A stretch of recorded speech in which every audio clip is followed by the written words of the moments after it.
guyyaa gammachuu nama bira dhaabbachuun nama qaanfachiisa obbola wallahi obboleeyyan kiyya nama guyyaa rakkinaa nama bira dhaabbate guyyaa gammachuu yoo dhandhee bira asii dhufnee kolfinee akka feene taane nu qaanfachiisu jechuudha alhamdulillah. Kanaafi obboleeyyan kiyya yoo namni rakkate yoo namni yookiin wanta tokko yaadni isa qabe waan biroolee ta'uuf dhaabatan waliin kottaa maal taate amshiri du'aa isii goona jechuu bara Oromoon keenya muutu bakka badii bakka jechuun ni argama jechuun yoo ni fakkeenya namni tokko dugongorii waan hin taane warra biraa nama fageessu yoo gadhiisan nama meeqatu laala nama meeqatu laayikii godha garuu waan keerii yoo isin daldu fakkeenyaaf nashidaa yoo isin gadhiiftu laayikii isii xiqqoo yoo isin muuziqaa gadhiiftu hundumaan dhaqeetini follow godhaaf yaani nama keessanii jechuun hanguma yoo miti yaani nama gursuu namni beekaa ta'ellee mukee ani isin caala beekeeti miti namni na caala waa beeku baay'ee jira yookiin laganachuun nama hedduu jira isin caala beeku sun taane yeroo inni waan keerii dalagu maashaallah jabaadhu waan biroo gadi dhiisanii jettanii koomentii yoo barreessanii waan gaggaarii gootaniif namni kun hin jabaatu. Garuu isin jala deemtanii yoo arrabsitan namni kun yaani jechuun bakka aaree waan biroo dalaga. Kanaaf obboleeyyan kiyya nama yoon keerii namaa jala bulee dhabaatu nama bakka yaani sharri dalaguun ta'ina. Nama namatti wallahi hasaduun ta'ina. Kanaafi wallahi rabbi isin halkeessu hunda keessanu rabbi yaada muraada keessan isin guutee ammas isin halkeessu. Kanaafi asmaani Fatishaa kennaa hedduu galatoomfadhaani dhiifama naa godhaa duroo wallahi hedduu gammade. Asmaan warri nu arrabsitanillee warri nu jaalattanillee Rabbi akka dhiira isaa nu waabaa isee Oromiyaa keessatti du'aa godhi follaa jaamtu rabbi irraa nu haa du'aa godhi makiyya mee du'aa godhi wallahi kallacha rabbi kallacha nu haa godhu wallahi du'aa nu godhi. Kanaaf irraalleen fagaadhuun isaa obboleetti yaani rakkoon qabu keessaanillee goonaaf du'aayin ta'abbaa duubaati asitti dhufanii fakkeessuunis hin taate nuti fakkeessu kanan jaalannullee akkasuma ifa manaa godhallee asitti dhufnee fakkeessuun hin barbaachisu nuti warra fakkeessu keessan jirru alhamdulillah rabbiin warra fakkeessu irraa nu taasisinaarra borus alhamdulillah. Kanaaf obboleeyyan kiyya wallahi fakkeessuun jaaladhaan asirratti dhufeeti. Fakkeessa miti kaa barku waanuma jiru dhugaa rabbi fakkeessan jedhamu. Jazakumullahu khairan barakallahu fiki ya sheekha. Ahsanti. Ahsan Allah insanati inshallah. Kanaaf nazifatiyya itti fufaka itti fufaganaa ummanni duraanii wallahi bira dhaabatee jechuun nama qeequ hanga isin jechuun babbareed yaani jetteedha hundinuu poosti godha poost yaa ummata qanii namni rakkoo poosti gootanii amshirin jettanii qanii namni yaani rakkina keessa yookiin namni fata jedhu martuu poosti maashaallah jedhamu maashaallah shamarraa fi naaftuudha isa jedhanu sheekonni dhageenye isaa akkam dhugaadha wallahi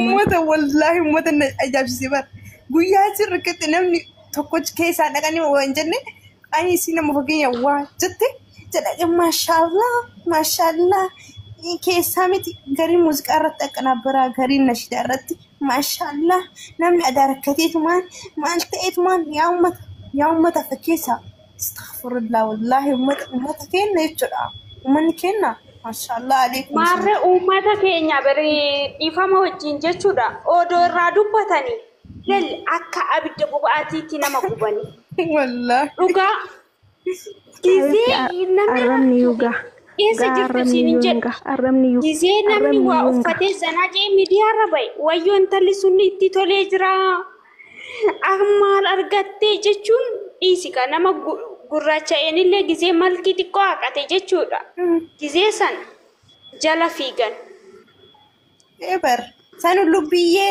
maarreetiyyaa Intuutanii yeroo duraanii jechuudha yeroo dhiifa manaa godhaati dhiifa manaa godhe makiyyaa shamara taatee takka dubbii lama baafatte wallahi gaafasi hin bu'eesi galee rabbiin shaayida kun halkan kun rabbiin halkan sidee guyyaa daddabaata kana jedhanii nakkachuun barbaachisa.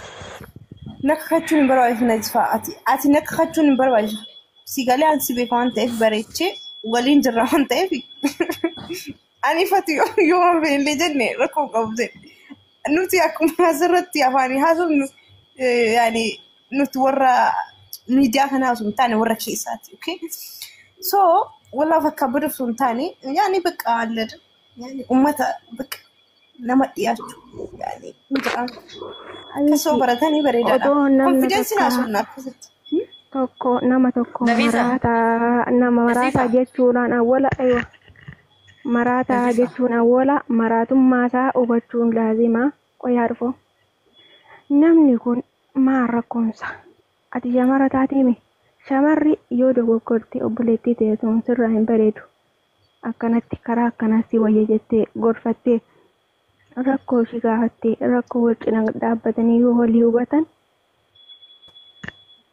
maal ta'an tapha waliifa silaa otoo shamarra taateetirraa rakkoo yaani dirqama namni sun taa'ee labalabee himachuu hin barbaachisu ilma namaa rakkoo ka qabu akkanuma ilaaltee hubattan akkanuma. Waalaikum shamarran keenya. Assalaamu alaikum. Okay, galatoom komentiin barreessiteef. Namni waan jette dhageessee Oromoon namni nama arrabse nama faarsinee jaan isin amma waan kute sana yoo firraa dhiistanii waan biraa haaraa gammachuu arraan tanaaf haasoitan irra wayyu wallaahi. Wallahi diimne. Kudi waan biroo miti. Dhiisaa wallaahi maaliif ajandaa tokko guutuu akka namni tokko nama godhate nama san itti dhiisanii yoo bira qotan malee abaluu kana je'ee akkana jechuu turanii jechuudha gammachuu arraan tanaa yoo ibsanne irra gaarii na fakkaatti wallaahi laaziin.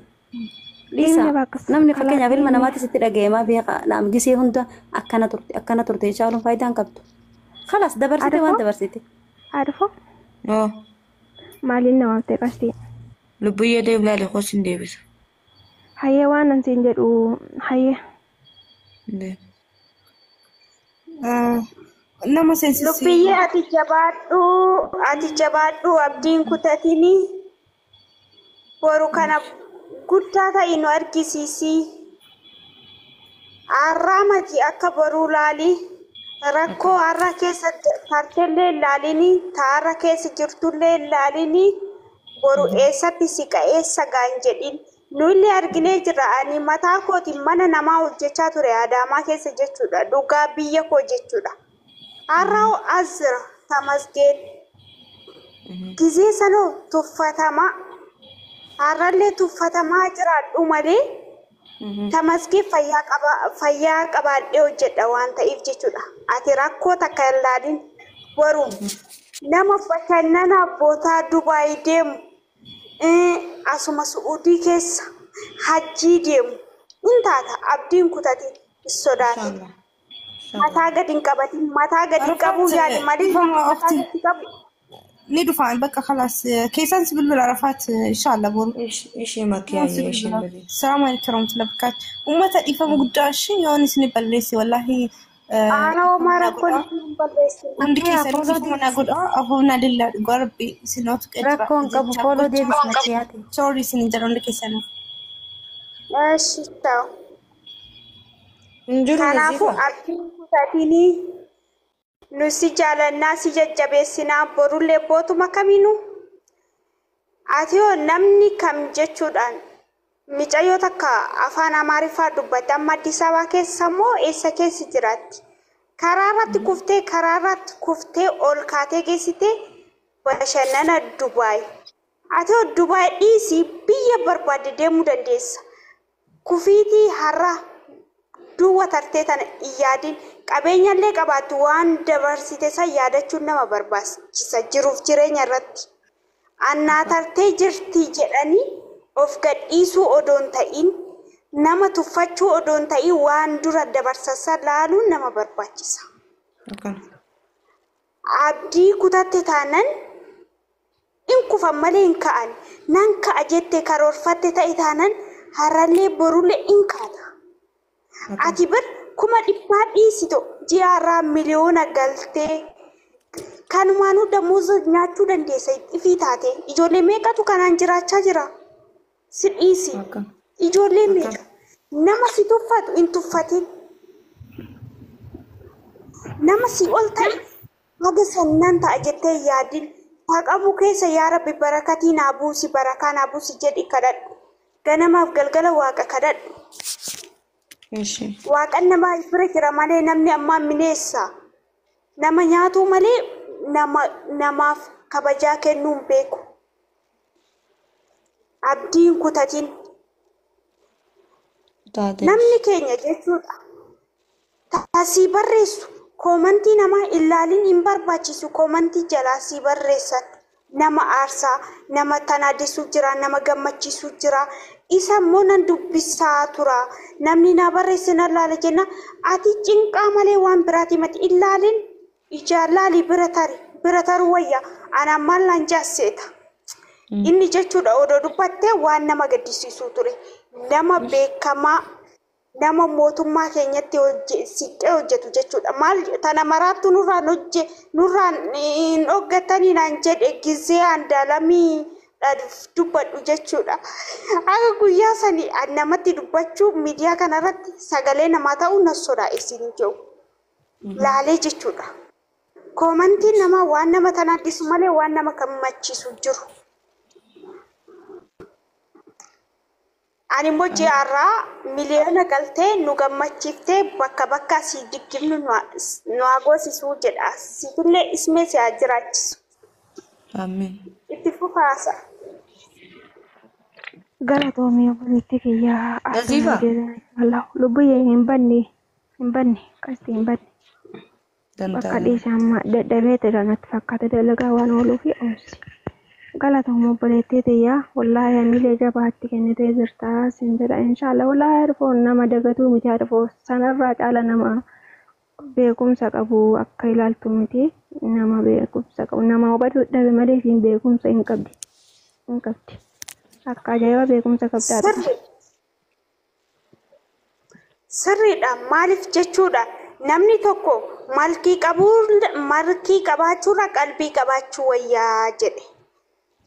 Maaliif akkana fakkeenya akkanaatitti malki nama xaqqamu zabana kana qalbiitu nama xaqqama waan ta'eef barattuu dippiloomaa qaba hojii qaban jedhin sammuu qaba barumsallee qabaachuu jiraadhu sammuu kootiin bakka yaade nan ga'a jedhii karoorsi bakka yaaddi san ga'uu dandeessa. Ani odoo seenaa kiyya sitti himee jechuudha tasiboochisuu ture ta nama gammachiisu mati. Mana namaallee hojjedhe hojii mataa kootiillee uffadhe hojjedhe ofiyoo har'a as ga'ee nama fayyaa qabu hojjechaa jira ofirra dabarsee nama qarqaaruu barbaada nama jajjabeessuu barbaada namnillee akkasumatti akkana jajjabeessuu barbaada. Kanaafuu namni tokko rakkoo keessaa hin ba'u hin jedhin. Ati hoo kalee akka jirtu kaati guddatte nu gammachiifti Oromoo gammachiifti dubichaa odoo ta'in Oromoo muluu gammachiifti Oromoo si gammaddee jirti Harargee si gammaddee jirti biyyi kee si gammaddee jira.